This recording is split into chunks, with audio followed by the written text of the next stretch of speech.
नमस्कार दोस्तों, मेरा नाम है सुखदेव और आप मेरा चैनल देख रहे हैं जॉब तक। दोस्तों, आज हम बात करेंगे गवर्नमेंट जॉब के बारे में।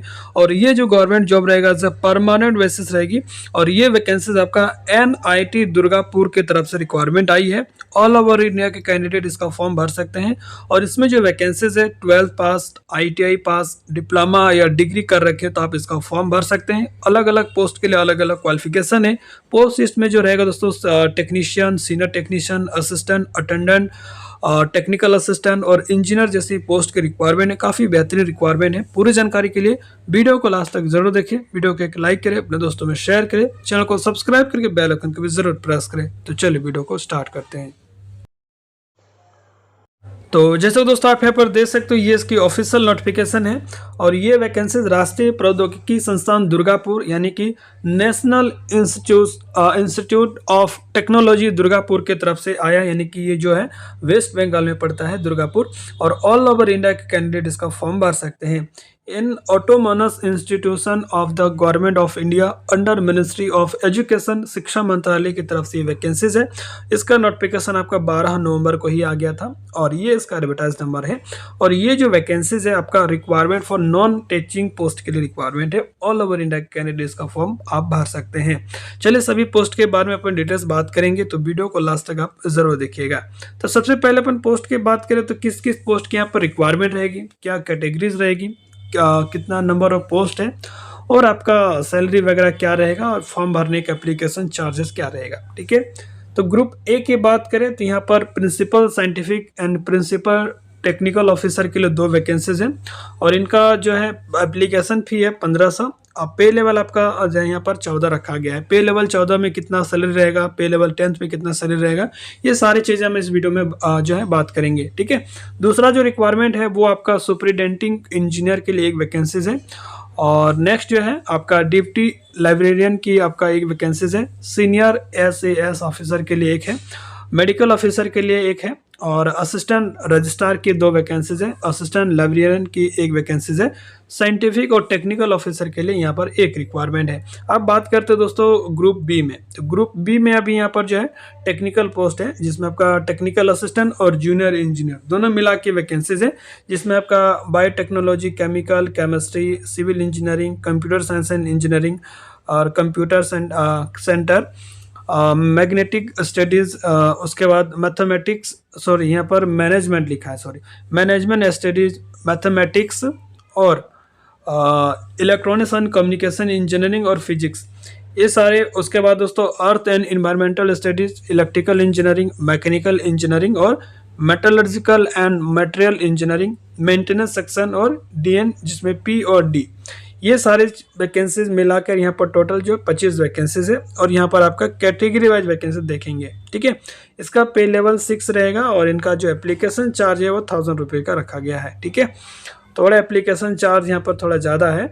उसके बाद नेक्स्ट जो वैकेंसीज है आपका लाइब्रेरी एंड इंफॉर्मेशन असिस्टेंट के लिए यहाँ पर एक वैकेंसीज है। सुपरिटेंडेंट के लिए यहाँ पर 5 वैकेंसीज है और दोनों का यहाँ पर एप्लीकेशन चार्ज सेम है और जो है पे लेवल भी यहाँ पर सेम आपका रहेगा। अब जो वैकेंसीज है ग्रुप सी में, इसमें देखिए दोस्तों ITI की वैकेंसीज है, डिप्लोमा के लिए भी है और 12 पास के लिए भी है। ठीक है, तो यहाँ पर देखिए टोटल जो है सीनियर टेक्नीशियन में 13 वैकेंसीज है। ठीक है, इसमें biotechnology, chemical, chemistry, civil engineering, computer science and engineering, computer centre, management studies, mathematics, electronics and communication engineering, physics, earth and environmental studies, electrical engineering और mechanical engineering, metallurgical and material engineering, maintenance section, DN में आपका PhD हो गया। उसके बाद यहाँ पर workshop में भी वैकेंसीज है, जिसमें फिटिंग शॉप, जिसमें ITI फिटर वगैरह सारे अप्लाई करेंगे, वेल्डिंग वगैरह shop, machine shop, black Smith shop, carpentry and pattern shop. हालांकि ITI के लिए स्पेसिफिक कोई ट्रेड नहीं दिया गया। ठीक है, जब आप फॉर्म अगर भरेंगे तो हो सकता है ऑल ITI के ट्रेड इसमें एलिजिबल होंगे। ठीक है, उसके बाद दोस्तों यहाँ पर electric shop and for the other department और सेक्शन। ठीक है, तो ऑल ओवर इंडिया के ऑल ओवर बात करें तो ITI की ऐसा स्पेसिफिक कोई ट्रेड नहीं है। कि इसमें अप्लाई करेंगे और ऑल ओवर ट्रेड अप्लाई कर सकते हैं। जब आप फॉर्म वगैरह भरेंगे तो वहाँ पर और भी क्लियरेंस आपको मिल जाएगा, ठीक है। उसके बाद नेक्स्ट जो वैकेंसीज है सीनियर असिस्टेंट के लिए, यहाँ पर 7 वैकेंसीज है सीनियर असिस्टेंट के लिए।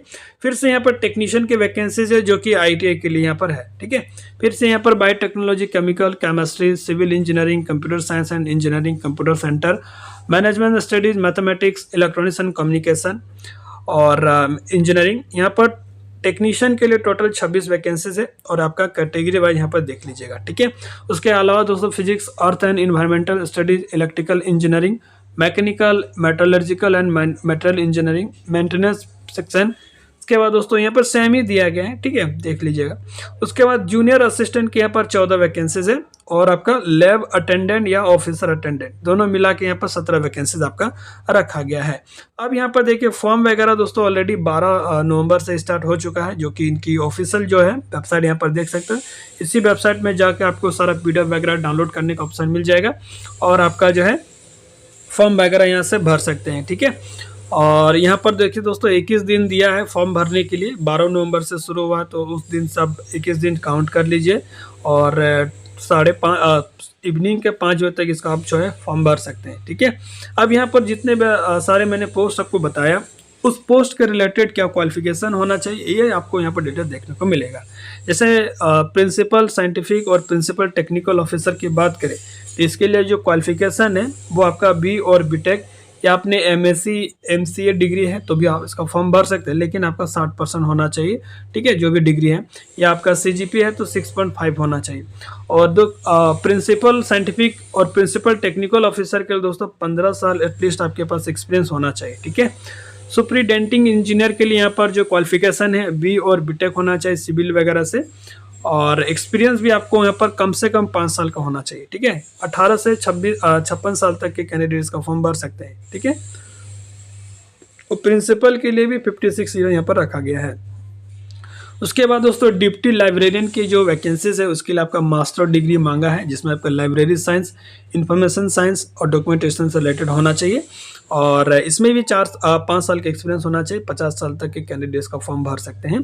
सीनियर SAS ऑफिसर के लिए यहाँ पर जो क्वालिफिकेशन है वो मास्टर डिग्री मांगा है, फिजिकल एजुकेशन या master degree in sports science या इक्विवेलेंट कोर्सेज से अप्लाई कर सकते हैं। 50 साल तक के कैंडिडेट्स का फॉर्म भर सकते हैं।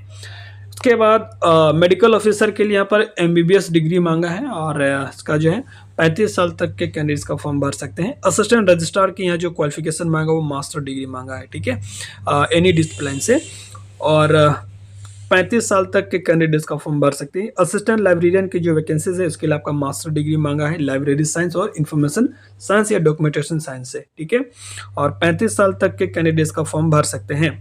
उसके बाद साइंटिफिक टेक्निकल ऑफिसर की बात करें तो इसके लिए आपका B और BTech या MSc या MCA डिग्री आपके पास है तो इसका फॉर्म भर सकते हैं और 35 साल तक कैंडिडेट्स के लिए जो एलिजिबल होंगे। उसके बाद टेक्निकल असिस्टेंट जूनियर इंजीनियर के लिए जो क्वालिफिकेशन है वो आपका B और BTech MCA वगैरह रखा गया है और 30 साल तक कैंडिडेट अपना फॉर्म भर सकते हैं। या आपके पास डिप्लोमा भी है तो भी इसका फॉर्म भर सकते हैं, ठीक है, और आपके पास बैचलर डिग्री है साइंस स्ट्रीम से या मास्टर डिग्री है साइंस वगैरह से कर रखे तो भी इसका फॉर्म भर सकते हैं, ठीक है। और यहाँ पर आपका B और BTech आपका सिविल इलेक्ट्रिकल से होना चाहिए या डिप्लोमा भी आपका सिविल इलेक्ट्रिकल से तो फॉर्म भर सकते हैं। उसके बाद लाइब्रेरी एंड इंफॉर्मेशन असिस्टेंट की यहाँ पर जो क्वालिफिकेशन है वो आपका बैचलर डिग्री मांगा है। या आपके पास डिप्लोमा लाइब्रेरी ऑटोमेनेंस है या नेटवर्किंग वगैरह से या PGDCA कर रखें तो फॉर्म भर सकते हैं। या आपके पास bachelor degree science arts commerce वगैरह है तो भी आप इसका फॉर्म भर सकते हैं, ठीक है, और 30 साल तक कैंडिडेट्स के लिए एलिजिबल होंगे। सुपरिटेंडेंट की जो क्वालिफिकेशन है वो आपका बैचलर डिग्री है या मास्टर डिग्री है किसी भी डिसिप्लिन से, एनी डिसिप्लिन, तो इसका फॉर्म भर सकते हैं। बट आपका कंप्यूटर का एप्लीकेशन नॉलेज आपको होना चाहिए, ठीक है, और वर्ड प्रोसेस वगैरह शीट वगैरह बनाना आना चाहिए। सीनियर टेक्नीशियन की जो क्वालिफिकेशन है वो आपका 10+2 है तो भी इसका फॉर्म भर सकते हैं, 60% के साथ होना चाहिए। या आपने 10+2 के साथ ITI कर रखे रिलेवेंट कोर्स में 1 साल का भी कोर्स है तो भी अप्लाई कर सकते हैं, 2 साल का कोर्स है तो भी अप्लाई कर सकते हैं। या आपने डिप्लोमा कर रखे रिलेवेंट ब्रांचेस या पॉलिटेक्निक वगैरह है तो भी इसका फॉर्म भर सकते हैं। 18 से लेकर 33 साल तक रखा गया है सीनियर टेक्नीशियन के लिए, ठीक है। और सीनियर असिस्टेंट की जो क्वालिफिकेशन है वो आपका 10+2 रखा गया है और आपका कंप्यूटर का नॉलेज होना चाहिए, टाइपिंग वगैरह भी आपको आना चाहिए। उसके बाद फिर से टेक्नीशियन के रिक्वायरमेंट है, और टेक्नीशियन के लिए जो क्वालिफिकेशन है और सीनियर टेक्नीशियन के क्वालिफिकेशन दोनों सेम है। टेक्नीशियन के लिए यहाँ पर जो क्वालिफिकेशन 10+2 60% है, अप्लाई कर सकते हैं, ठीक है, साइंस से, या 10+2 प्लस ITI कर रखे हैं, 1 साल का कोर्सेस हो, 2 साल का कोर्सेस हो, अप्लाई कर सकते हैं, या अपने डिप्लोमा भी कर रखे हैं रिलेवेंट ब्रांचेस से, तो भी आप इसका फॉर्म भर सकते हैं। लेकिन यहाँ पर टेक्नीशियन के लिए 27 साल रखा गया है, 18 से 27, बाकी एज में रिलैक्सेशन मिलेगा। सीनियर टेक्नीशियन की जो एज लिमिट है वो आपका 33 साल तक रखा गया है, ठीक है, तो ये चीज़ आपको ध्यान देना। जूनियर असिस्टेंट के लिए यहाँ पर 10+2 रखा गया है, ठीक है, और लैब अटेंडेंट और ऑफिस अटेंडेंट के लिए यहाँ भी 10+2 रखा गया है, ठीक है। तो ये सारे वैकेंसीज मैंने आपको बता दिया है, आप अगर फॉर्म भरना चाहते हैं तो भर सकते हैं, ठीक है। तो सारा डिटेल्स एक्चुअली मैंने बता दिया है, कोई डाउट होता है तो कमेंट करके आप पूछ सकते हैं, बाकी और भी डिटेल्स यहाँ पर दिया गया है, आप इसका PDF वगैरह डाउनलोड करके भी अच्छा से सारी जानकारी आप ले सकते हैं, ठीक है। अब फॉर्म भरने के लिए मैंने डेट वगैरह आपको बता दिया है, फॉर्म भरने के क्या क्या डॉक्यूमेंट्स लगेगा, ये सारे डिटेल्स यहाँ पर देख लीजिएगा। सिलेबस की बात करें तो पहले आपका रिटन एग्जाम होगा, फिर आपका स्किल टेस्ट होगा, ठीक है, ठीक है। तो ये चीज़ें मैंने आपको बता दिया, बाकी क्या क्या डॉक्यूमेंट्स आपको अपलोड करने पड़ेंगे, DV के टाइम में क्या क्या डॉक्यूमेंट्स लेके जाना है, ये सारा डॉक्यूमेंट का लिस्ट यहाँ पर है, आप उसको अच्छा से रीड कर लीजिएगा और उसके अनुसार से फॉर्म भरना है, ठीक है। तो सारा चीज़ें बता दिया है, कोई डाउट होता है तो कमेंट करके पूछेंगे। मिलते हैं नेक्स्ट वीडियो में, तब तक टेक केयर, जय हिंद और वंदे मातरम।